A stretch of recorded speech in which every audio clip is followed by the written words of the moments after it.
Se tem algo que os produtores de cinema, estúdios no geral, gostam muito, são franquias de terror com baixo orçamento e alto poder de aquisição de lucro. Sendo que a Blumhouse se notorializou exatamente por esse tipo de produção.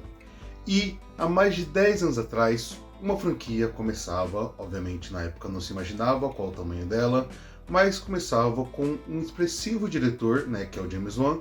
No caso, estou falando de Sobrenatural, franquia a qual a gente chega em 2023 com o seu quinto filme e que propõe fechar as portas disso tudo, ou pelo menos supostamente fechar, daquilo que começou lá atrás. E é com isso que a gente vai falar hoje sobre Sobrenatural, A Porta Vermelha, quinto filme da franquia Sobrenatural. Olá, meu nome é Herbert, bem-vindos ao Resenha de Minuto, bora conversar sobre esse filme, mas antes se inscreve no canal, deixa aquele like, olhe os meus livros aqui no link da descrição para poder comprar, eu sou escritor, ajuda a literatura nacional aí, fantasia, terror, suspense policial e afins, beleza? Vamos lá então falar um pouquinho sobre essa obra. Aqui a gente vai ter um filme que é meio que uma espécie de continuação lá do segundo filme. Então o que acontece? Numa linha cronológica a gente tem o Sobrenatural 1, Sobrenatural 2. Depois disso, a gente vai ter ali o Sobrenatural 3 e 4, que são espécies de spin-offs, e aí a gente chega ali com o Sobrenatural 5. Sendo que esse Sobrenatural 5 vai trazer os personagens que já conhece, como por exemplo o casal ali, principalmente o Josh, interpretado pelo Patrick Wilson, que é mesmo o cara que faz também Invocação do Mal, uma parceria ali com o James Wan, que deu muito certo nessas duas franquias de terror, e também o filho dele, o Dalton. Josh e Dalton serão aqui os principais motores desse filme. Dalton ainda carrega traumas em relação ao seu passado, não lembra muito bem do que aconteceu na sua infância, existe um vácuo na sua mente, na sua memória de um ano, e com isso ele vai para a Universidade agora de Artes, com muita raiva de tudo isso, raiva de seu pai, a relação com ele é extremamente complicada. Josh, por sua vez, também tem esses lapsos, não sabe muito bem o que aconteceu, acabou de perder a própria mãe e tem que lidar com essa relação conturbada com o filho. E aos poucos, uma estranha porta vermelha que começa a aparecer na mente de Dalton vai trazer também os terrores do passado de volta, não só para sua vida, mas também para a vida de seu pai. E aos poucos eles vão ter que se reconciliar para poder resolver toda essa situação. Aqui em Sobrenatural, A Porta Vermelha, a gente tem um filme que, em questão de direção, me surpreendeu pelo fato de ser um filme dirigido pelo próprio Patrick Wilson.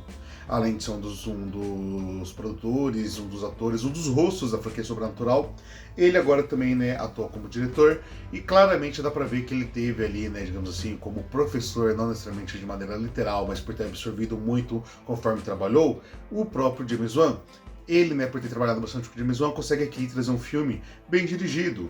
Tem um filme que ele tem bons jumpscares, não são jumpscares abusivos, que ficam aparecendo toda hora, que cansa, são colocados ali de maneira bem, digamos assim, específicas e que funcionam causando aquele susto imediato no espectador, bem como consegue trazer ali alguns jogos de câmera que tentam criar tensão, que onde vai acontecer alguma coisa, mas não acontece. No geral, achei que é uma boa entrada do Patrick Wilson como diretor. Porém, o filme ele é extremamente bagunçado em seu roteiro, extremamente.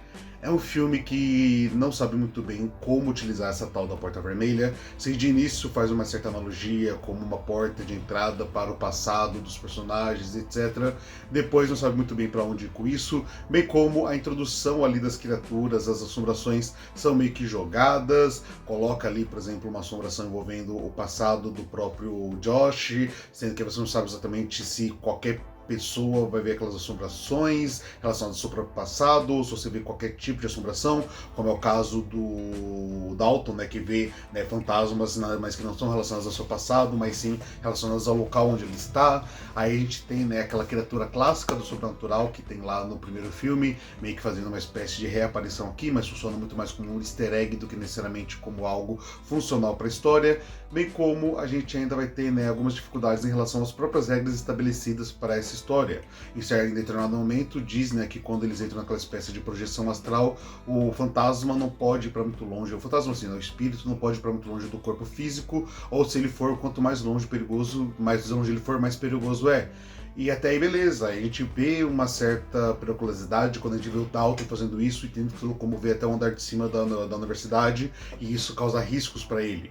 Só que ao mesmo tempo, em determinado momento do filme, a gente vê o Josh fazendo uma projeção astral e indo para lugares assim. muito mais longe do que ele estava. Então, meio que uma regra que é colocada e descartada. Enfim, o roteiro acaba sendo uma bagunça e vale ressaltar isso porque o roteirista por trás aqui de Sobrenatural é o mesmo roteirista por trás, por exemplo, de Chamas da Vingança, que foi um filme horroroso do ano passado. Mesmo roteirista por trás de Halloween Kills, que também desagradou bastante. E como se não bastasse, é o roteirista do próximo filme, né, o remake do Exorcista.